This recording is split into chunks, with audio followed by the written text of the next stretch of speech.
friends, it's your old pal Jordan the Lion. We are in Geary, Oklahoma right now, but we are actually heading towards Oklahoma City. Today's gonna be a fun day. I've never been to Oklahoma City, so I hope you enjoy what we do today.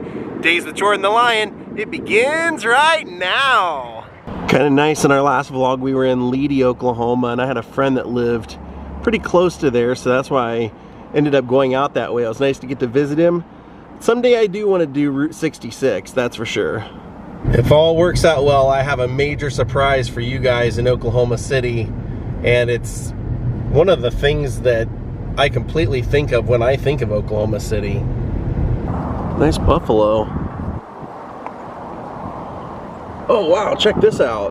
It's one of those awesome Indian chief muffler men. You gotta love those. You don't see those everywhere. That water tower there says home of Garth Brooks. There you can see we're entering Bricktown. A truck or two must have hit it, but it's holding up pretty well. How does it feel to be someone who was raised in Oklahoma City, never left, and now you have a sign dedicated to your band? Yeah, well, I think, hello. Luckily, you know, when we got this, you know, it's an alley. So, you know, when this was put in here, this wasn't quite the thriving, you know, entertainment restaurant area that it is now. So, you know, it sort of suited us at the time to be kind of, you know, a little secret little spot that you might stumble upon. Of course, now it's becoming the biggest thing down here in Bricktown. That's where we're standing in Bricktown. And the new Starbucks and the new Renaissance Hotel, I think it's going to be the busiest street down here. So I think if that would have happened in the beginning, we probably would have thought, oh my gosh, what's going on? But since this has been since 2006 or 7, you know, we've kind of gotten used to it. Yeah. And then it's a way to kind of like say, hey, I'll meet you on Flaming Lips Alley. And it's. Did you have any choice in where it was located? Did you get to request a section? Or? No. I mean, all cities have this same dilemma. You know, they have very few streets that they're allowed to rename, you know, because maps have been made and, you know, all the satellites know all the names of the streets. So these were old alleys in this part of town. This part of town was just being rejuvenated, and it didn't have a name. And I at the time, I know the mayor, I know the mayor's assistant, and we all talked about all the possibilities, and they offered us this alley, and we thought, oh, it's going to be amazing. So it's you know, there's a big process to it, yeah. I think it's a big draw now too, because you have the Mickey Mantle alley down here, and Johnny Bench. Yeah, and the Criterion where we did the Space Bubble shows last spring and stuff. It's on Flaming Lips Alley, just about 600 yards that way. So yeah, you could walk straight to it. This is the music school here that our manager Scott Booker is one of the presidents of, and so yeah, it's an uncanny coincidence. But yeah, I'm proud of it. I didn't have that much to do with it. I think the guys who were in charge were like you, they're big Flaming Lips fans, and they had the power to do something cool, and they did. So yeah. Do you think being from Oklahoma City, or actually maybe even staying here, do you think that makes you continue to be creative? I know a lot of people, when you see bands, they one of the things I always hear my friends say is, I only like somebody's new album if it sounds like the old album. And you're a band I can't say that to. I like your new albums more because it's so breaking barriers. Yeah, thank you. Well, I think we're just very lucky that way. That I think we appeal to people that are always searching. They're always curious about a new, what's something new that I could listen to. And the Flaming Lips, even though we're old, we're really just doing what we like. But we're hoping that it hits people that are like us. That it's like so many cool things to sing about and so many cool sounds to explore. Well, I just saw your last show at the Anthem DC. Oh yeah. And as I'm waiting in line, a guy in front of me says, "You ever seen the Flaming Lips before?" I said, like 10 times. And he goes, "That's my first time. I'm so excited." I go, I envy you. I said, wow. You don't know what you're in for. Oh wow, that was a great show. Oh, it was amazing. Great show. Mind-blowing show. Yeah, it really was. And I told him, I said, you know what the memory of my first show is? You probably don't know this. I saw you at the Knitting Factory in Hollywood, and standing right beside me was Elliott Smith. When he had his Willie Nelson hair. Now let me tell you what you did. Wow. In the middle of the show, you said, "Is it anybody's birthday out here?" And a couple of people raised their hand. And you said, "Okay, I'm going to sing Happy Birthday to you. And I know that I'm not a good singer, but I love to sing for you, and thank you for letting me sing." And Elliot stands beside me, he yells, "No, Wayne, you're the best singer! You're great!" And that is, to this day, one of my favorite memories of life is hearing Elliot yell that and look over and watch him say that to you. Oh, wow. Well, I can't top that. That is great. Wow. And then I think the next show I see... That's inspirational. You have an eye patch, and you're blowing confetti out into the crowd, and you're walking in a... Where did all this come from? Well, I mean, I think it's just, you try to follow your heart. You get ideas, and you think, oh, why not? I mean... the reason we're in the Flaming Lips is because we're creative. We need an outlet for our creations and our art and our music and all that stuff. And part of it, I suppose, is just to entertain yourself. I think the audience probably, once we would start to do it, we'd notice that the audience would get a kick out of it as well. So I think we like to do it, and the audience likes it. So you just keep going. Where did you recognize that? Was it like the parking lot experiment? I think always. I mean, I think. It probably is around that time, 1997, 1998, 1999. Because I'd never heard of anybody doing anything like that, where you guys gave people tapes. Yeah. Well, do you want to explain what you did? Well, I mean, we were taking a break as being like a normal band that played guitars and drums and all that. And Steven and I both had these pretty, at the time, technically advanced 4-track cassette tape recorders. And we would just be trading music back and forth. And we liked the idea of sort of creating a cassette tape orchestra, and we were like, how would we do this? And the only way we thought of at the time was if we could get everybody to park in a giant, kind of an underground parking lot. It'd be in like a one that you drive where it would into. echo and and most people that we knew at the time, it's this is how long ago it was, had cassette players in their cars. So we would just tell all our friends, and they should tell their friends, and they'd meet us in a parking lot, and we'd have all these tapes that we'd give to everybody, and I would scream through a bullhorn to start, and we would act like conductors. We'd say, shut that one off and turn that one up, and it was cool. It was cool, but I mean, it was for you though to see your idea recognized in front of you. That's got to be a cool feeling. Well, it's a great feeling, and it's all driven by just probably a bad obsession to just always be creating something. And you create, one of the other things I love about you is like when you guys did your movie, you like to create your own props, you like to create the costumes, a lot of the creation is you. I mean, I think, I'm not really a control freak, but I just like doing it all, I certainly like to have other people involved that are having fun and, doing all their thing as well.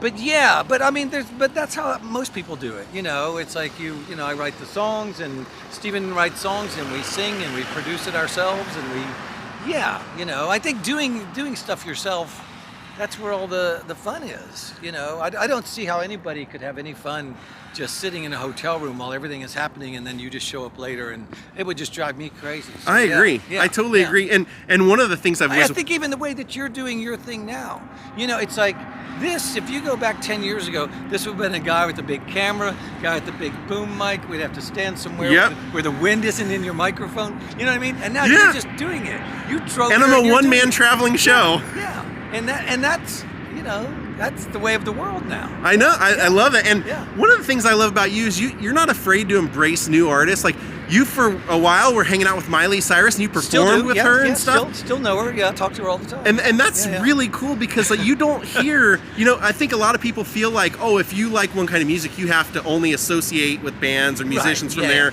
And I think that's the wrong method to take. Well, I think we got to blend. Yeah, I think people are more and more seeing that music is just music, and I mean, I'm lucky that my wife and Miley, became great friends, and so, they would be hanging out all the time, and they were hanging out so much, I just decided I should just try to make a record with her, and in between the stuff that they were doing, I'd say, hey, let's go into the studio, and we'd work on a little bit of a song. It took us about 8 months to do it, but yeah, I got. And you guys got tattoos?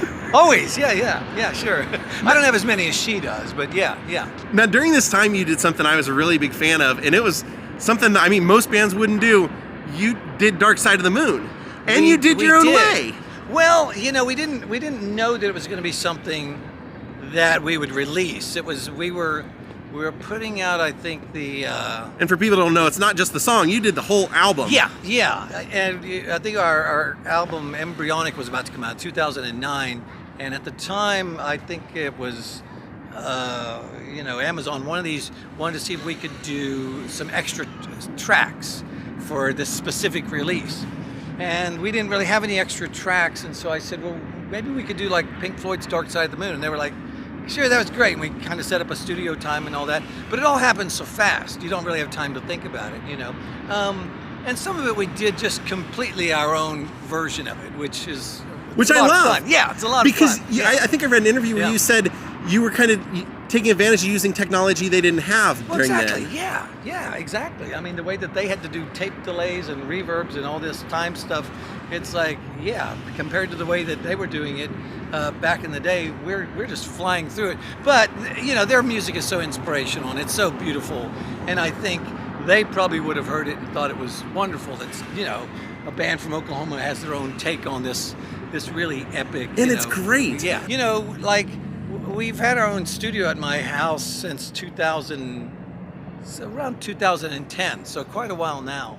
And we've done because we know just so many musicians and bands coming through town, we've made a whole album of the Stone Roses' first album. We've made a whole album of King Crimson's first album. We've made a whole album of Pink Floyd's Dark Side of the Moon, of Sgt. Pepper's by the Beatles. Any Led Zeppelin? I know you're a Zeppelin fan. We did that. We just did a Nick Cave covers record with a 14-year-old from Fernie, Canada. Her name is Nell. Oh yeah. So it's something that we've just always kind of messed around with it, but we wouldn't always think that we're going to release it. It's some of it's just we're just having fun doing stuff. So yeah, it's great. Yeah. Is that how a lot of the art comes out? Because I've seen you create a lot of art and do art installation, like the immersive installations. Totally. Yeah. Well, I mean, I think because you do big ones. I mean, they're not like that's stuff that you got to build outside of your house for some of this stuff. Well, luckily we at the time we were doing it, we had a big warehouse and we could get it there and then take it apart and then carry it to the art museums where it's being installed. Yeah, it is, but I don't ever think of it as like it's a lot of work or it's going to be a hassle. You just start working on something, but I like, I have to say I do like to work. I like to work hard. I like to just be doing stuff. I think I'm lucky that I have like a lot of energy, and I'm still really healthy. Idle hands, yeah. And so I've just, I got to have stuff to do, and I'm lucky that the Flaming Lips fans, you being one of them, has given me this great life of luxury where I can wake up and do music and do art and talk to weirdos like you on my own alley. Now, has your art, or have you felt a change in you since you've been a father? Well, yeah, I think it probably happens gradually. Are you a father? I'm not. I think it probably happens gradually. At first you think, oh, it's not going to change me. And then, I think part of me probably has always wanted to be a father. I come from a big family. And so, but you don't really know these things about your internal DNA. I think that's the secret of the world, is you don't really know until you experience something, and then you think, oh, that was so great. And so I think having our own child, we have another one almost here, another month from now. Congratulations. Yeah, another little boy. Yeah, thank you. Starting a new band. I agree. I don't think you can know how much you love it until it's happening. I think it's the same way that I was with like music and stuff. You don't know how much you like it until you're involved in it, until it's an experience that you're having. And so, I think I don't know. I think having our own little baby, and he's so wonderful and he's so happy and all that sort of stuff, but it just gives you such meaning in your life. And it's almost like anything else besides that. I mean, it doesn't mean that music doesn't matter and art doesn't matter, but anything besides that is just icing on top.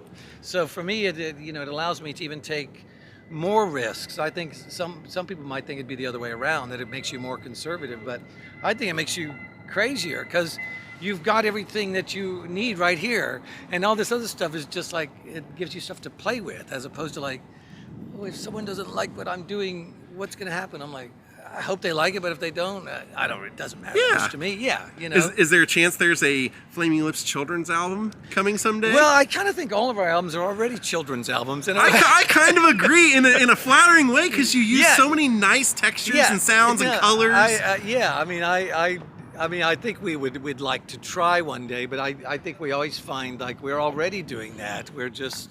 We just disguise it as adult music. Yeah. I hope someday that I see a Flaming Lips family band like I see with Willie's, and it's you and your boys and Steven and his kids, and I mean, because both you and Steven, perfect match. Michael, perfect match. You guys, just a perfect band. Yeah. I mean, you can tell the way. Steven is he's so talented and so creative. Oh my God! Yeah. I was there for a while. I was really bummed when he quit playing drums because he's my all-time favorite He is. drummer No, too. You're right. You're right. And all drummers know that. Yeah, everybody that's ever been, if you're a musician or a drummer or anything, you know. But it was a bold move for him. Yeah. Yeah. You know, because I know just being around him how much he loved singing, he loved playing piano and playing guitar, and really being a songwriter. And I think he sort of felt like, man, I want to be this other thing. And yeah, he's like a Mozart, really. I mean, he can play everything. He really is. He's so good. Yeah, he really is. He's that advanced with a musical mind. Yeah, he really is. Yeah. Do you guys ever get the feeling of like, hey, maybe we'll go and play like something from Clouds Taste Metallic, but do it the way we do our music now and change it up? Or do you leave that stuff alone? I mean, you know, like for me, it's like if you know a song, you know it a certain way, you know, I mean, Steven and I, like when we think of like our music and when it's really worked great, you know, it's like a gift from the gods of music, and they give you a song like Do You Realize? You know, and we would never, ever think, oh, that's ours to play with. It's like a sacred, you know, tablet that's been given to you. So, you know, we would never, I mean, I'm sure we interpret it slightly different here and there, but we try our best to make it be like, if you know that song and you love that song, all the little intricate parts of it and the speed of it and the tone of it, we want to perform it like that so it touches your heart. So it really, that's your song, you know. And so, yeah, we put absolutely as much effort as we can to make it sound like that and be like that. So your experience with it is everything that you think it should be. You know, I mean, I only say it because I've seen a lot of bands where I think they can't reproduce it live the same, or they don't want to, or they just get tired of playing it and they want to play it a different way, whatever, which is fine. But right. We don't do that. I mean, we never grow weary of playing these songs for people. You have the KISS mentality of like, our fans want it a certain way, we're going to give it the way they know it. Yeah, and there's a lot of bands that do that the same way. I mean, and so yeah, so we don't. I mean, I like I said, there's probably little areas in there where you can interpret stuff, but yeah, we're glad that they like it, and we're glad to make it as good as we can for them. Yeah. Now, for anyone coming to Oklahoma City, as a longtime Oklahoma City native, where do you recommend people to check out? Well, I mean, it depends on what you want to do. I mean, you know, when Katie and I travel, especially during COVID and stuff like that, you know, a lot of times we do just go to a nice hotel that is close to a nice restaurant, that's close to a nice park where our little boy can run around, and that can be almost anywhere. But you know, even right here in Bricktown, I mean, this is all really great stuff. And you know, every city after a while has. We always say, as long as you have a Walmart, a Starbucks, and the internet, you've got everything you need. But yeah, I don't know. You know, it depends on the sort of stuff you want to do. I mean, it's funny. There's the American Banjo Museum is right over there. Though I've never been in it, I wouldn't be. I'm not interested in banjos. I just don't know if it needs a whole museum, but there is one right there. And have you been to Factory Obscura? I have. Well, you know, Factory Obscura used to be the Flaming Lips sort of art museum. That's what I thought. Yeah. Well, back then it was called the Womb, but it was really just our warehouse. And there was a little space in the front that we started to throw parties and have little art exhibits and have other artists come in. But I have to say, it was too crazy, and our warehouse little by little was too small for us. So about 3 years ago we moved out, and now Factory Obscura sort of took over the art freaky side of it, and now they're doing a kind of like a version of Meow Wolf or something like that. Yeah. If you know what that is. Oh yeah, I've been to all those. Yeah. So yeah, and I think Oklahoma City has lots of great stuff like that. I mean, I forget that, you know, because we're still locked down a little bit because Katie's so pregnant and all that. But yeah, I mean, just being right here in Bricktown, where there's the Criterion, and there's lots of great places where bands are playing, lots of great, there's so many great restaurants and so many cool art installations and parks and stuff around. Yeah, I forget what they all are. Yeah. That's great. Yeah, like you said, you asked me to meet you down here in Bricktown. And it was like I looked around. I was like, oh my gosh, there's tons of stuff down there. It is. It's getting bigger. Oklahoma and bigger. Sports Hall of Fame. All that's right over here. Yeah, totally. Yeah. I mean, there's all kinds of stuff. Like I said, I don't know. Like when we travel, sometimes we're not looking for touristy things, but there's plenty of great stuff. Yeah. So what's left for you? Is there anything that you felt like you haven't got to do that you want to do as an artist? I don't think of it like that. I mean, I'm always just thinking of stuff that I get to do. I never think of like, oh, well, I should do this. But I'm about a third way done with making a graphic novel out of the Yoshimi Battles the Pink Robots record. Great! It's because it's long been a story that's kind of a vague story, and in the 11 songs. People love that song so much they want more. Yeah, and so now I'm finally getting the whole story together, and of course I'm drawing the whole thing and writing the whole thing, and so that'll probably take me another 3 or 4 months till I finish that, and I'll be glad to finish that. I mean, it's a lot of work, but it's like I'm so glad I get to do it, and that record is 20 years old. Came out in 2002, so it's 20 years old this year. That's kind of what spurred me to think I should do this thing. Yeah, and then I think for the Flaming Lips to still. It's where everybody's still coming out of the COVID times to be able to go out there and play shows and just And you travel. guys do it very safe. I noticed. I mean, you were changing out the bubble every couple of songs. I mean, you were really and that was in November, where it kind of felt like we were. Maybe towards the end of it, but then it sort of, it's come back again. But I sort of feel like, I mean, with the help of the universe and all that, maybe we'll get out of this by the spring or whatever. We have a show just next weekend. That's a makeup show for the New Year's Eve show. I've been thinking of going to that. If you I can should still go. get a ticket. You should go. Well, just kept getting. I'll figure it out for you. Yeah. Okay, I would love to, because I've never been to the caverns there. It's amazing. It really is amazing. Yeah. And one last thing I wanted to say is I really loved you guys having Particle Kid. Oh yeah, totally. Yeah. On American Head, I didn't know that was him playing. Right. I thought that was like some creepy violin in that song when it all changes. Yeah. Oh my God, I love that song. Yeah. Is there any chance you guys will collaborate on a record together? We are. Well, we're working already on a couple of things. So I don't know if it'll be like a whole record or like 5 or 6 songs, but yeah, we love Micah. Now we've known him for quite a while, and we've played quite a few times with him now. I couldn't believe when I saw him there, because I saw him on Willie's stage, and I go, and in fact, when I stayed at the hotel right next to there, and I go, why is Willie Nelson's tour bus out in front of the venue? It is. Because I'd seen it before. It's his old tour bus. Yeah, Micah was using it. And he played bass with us, on the tour previous to that. Yeah, so we've known him for quite a while. We met him at a Neil Young benefit show that Neil Young used to do for the Bridge School. And Axl Rose was backstage, and it was a good, crazy bunch of people getting together. But yeah, we've known him since he was like 10 years old. That's crazy. That's crazy. For quite a while, yeah. So anyway, I love you, Jordan. Thank you for being so enthusiastic. I was going to say thank you so much. Yeah. People are going to be seeing this in a couple weeks, but but you actually gave up part of your Super Bowl Sunday to do this with me. So it's so nice of you. You're right. Yeah. And I'm such a huge fan. I just couldn't think of coming to Oklahoma City and not trying to connect with you, Wayne. Thank you. Well, that's the way to do it. Just with love and enthusiasm, everything can work out. So now we just got to hang out with Wayne Coyne. Now we're meeting up with a friend of mine named Rhett. And Rhett was telling me something interesting that Wayne didn't tell us about what Wayne does around here. Yeah, it's been a while, so I don't know if he still does it, but he's a big lover of Halloween.